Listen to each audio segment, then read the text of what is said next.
Friends, সকলকে জানাই good afternoon. আজকে একটা ইনফরমেশান দেওয়ার জন্য ভিডিওটা করলাম। সেটা হচ্ছে প্রিয়কথা চ্যানেলটি অ্যাকচুয়ালি আমাদের কর্মব্যস্ততার জীবনের সুখ দুঃখের কাহিনী বা ছোটো ছোটো শর্টস, মজাদার মুহূর্ত এই সমস্তর জন্য ডেলি ব্লগ হিসাবেই স্টার্ট করেছিলাম। তার পরবর্তীকালে স্টাডি ব্লগে দিয়েছিলাম।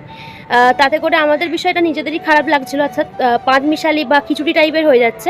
সেই জন্য স্টাডি ব্লগ এবং পড়াশোনা সংক্রান্ত একটা আলাদা চ্যানেল খুললাম, সেটা হচ্ছে প্রিয়াঙ্কা প্রামাণিক। যারা অ্যাসপিরেন্ট আছে বা আমার মতো স্টুডেন্ট আছে তারা অবশ্যই ওই চ্যানেলে গিয়ে সমস্ত ইনফরমেশান পাবে। বা তোমাদেরও কাছ থেকে আমি অনেক হেল্প পেয়েছি, কী কী বই পড়লে ভালো হয় এমটিএস বা ক্লার্কশিপ পরীক্ষার সময়।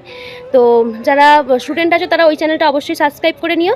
আর এই চ্যানেলটা 1000 সাবস্ক্রাইবার হতে আর 8 জন বাকি রয়েছে, তাই তোমরা জলদি শেয়ার করে দাও যাতে করে এই সাবস্ক্রাইবারটা পূরণ হয়ে যায়। একটা সেলিব্রেশনও করব, তাই প্রিয়কথা চ্যানেলটা শুধুমাত্র ডেলি ব্লগ হিসাবে ইউজ করব আর স্টাডি ব্লগ হিসাবে প্রিয়াঙ্কা প্রামাণিক। তো এই ইনফরমেশনটাই দেওয়া ছিল।